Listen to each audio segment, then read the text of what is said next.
नमस्ते। यो भिडियोमा चाहिँ हामी कुनै पनि फङ्सनको इन्भर्स कसरी फाइन्ड गर्ने भनेर चाहिँ डिस्कस गर्छौँ। अब जेनरली कुनै पनि फङ्सनलाई चाहिँ हैन डिनोट गर्नलाई चाहिँ हामीले के गर्छौँ त FX equals to any function भनेर चाहिँ डिफाइन गरिदिएको हुन्छ हैन। अब यसलाई चाहिँ हामीले F is a function of x भनेर चाहिँ रिड गर्न सक्छौँ हैन। अब त्यसै गरेर कुनै फङ्सनलाई हामीले जीएक्स गरेर अनि डिफाइन गर्न सक्छौँ हैन।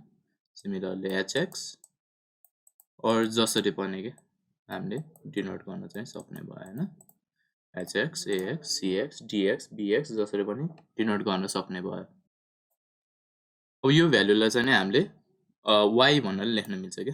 एफएक्स भनेकै y हो के खासमा हैन। जीएक्स भनेको नि y भयो, एचएक्स भनेको नि y भयो एन्ड एएक्स भने y। और कुनै पनि फंक्सन दिएको छ भने suppose FX equals to 2x + 3 दिएको छ भने चाहिँ हामीले y इक्वल्स टु 2x + 3 भनेर नि लेख्न सक्छौँ हैन।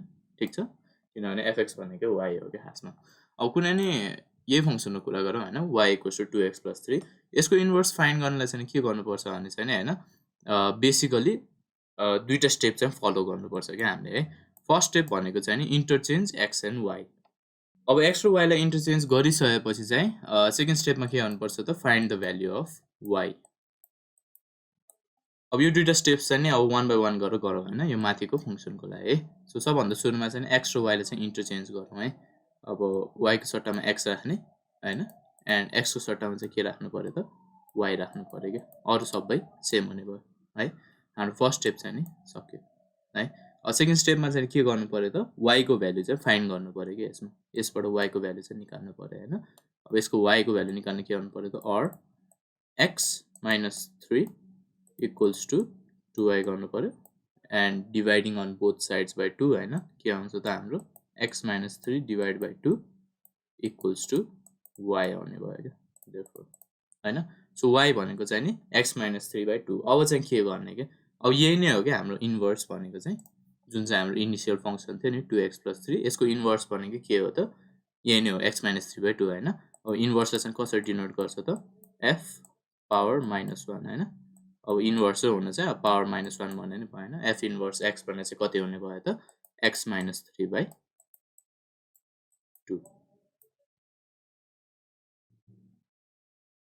अब नेक्स्ट क्वेसन चाहिँ के गरौँ त fx इक्वल्स टु 7x + 2 हैन।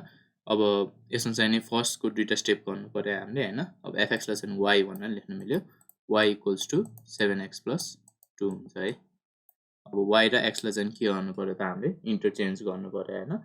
y को ठाउँमा चाहिँ x लेख्नु पर्यो एन्ड x को ठाउँमा चाहिँ के लेख्नु पर्यो त y लेख्नु पर्यो हैन। और x इक्वल्स टु 7y + 2 हैन। फर्स्ट स्टेप चाहिँ सक्यो है हाम्रो।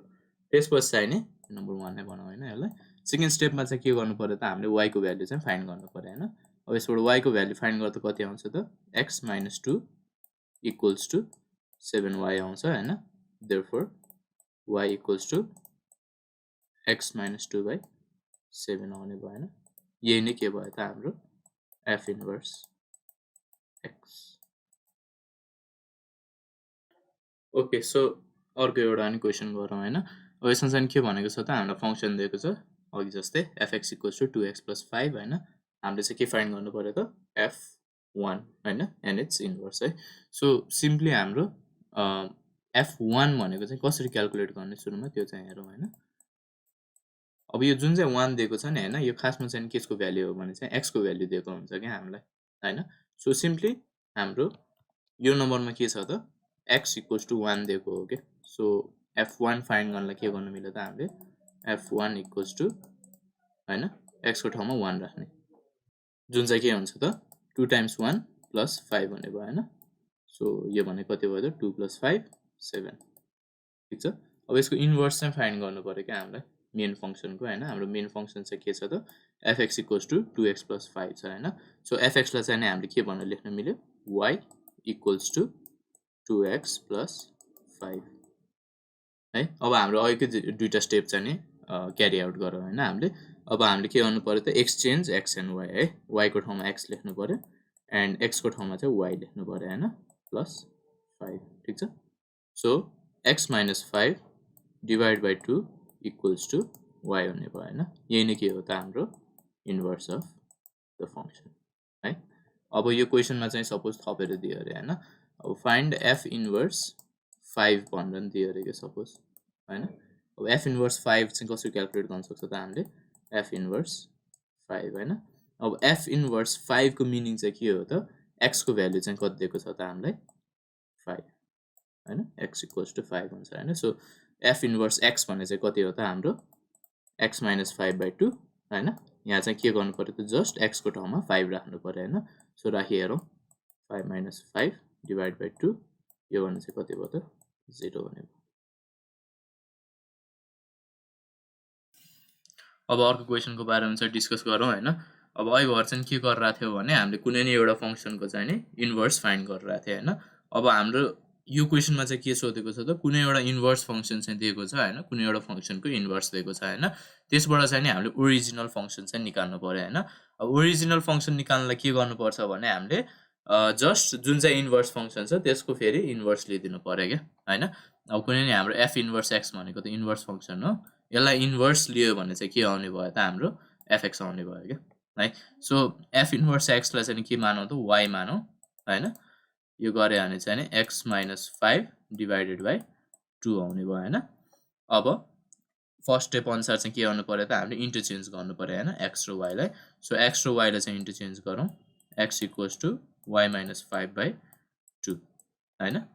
अब त्यसै गरी केसको भ्याल्यु फाइन्ड गर्नु पर्यो त, हामीले वाइको भ्याल्यु फाइन्ड गर्नु पर्यो होइन। So 2x equals to y minus 5 होइन। देयरफोर वाइ भने चाहिँ कति आउने भयो त 2x प्लस 5 आउने भयो होइन। यो चाहिँ हाम्रो के आउने भयो त, ओरिजिनल फङ्सन एफ एक्स हुनु पर्यो। So that's it.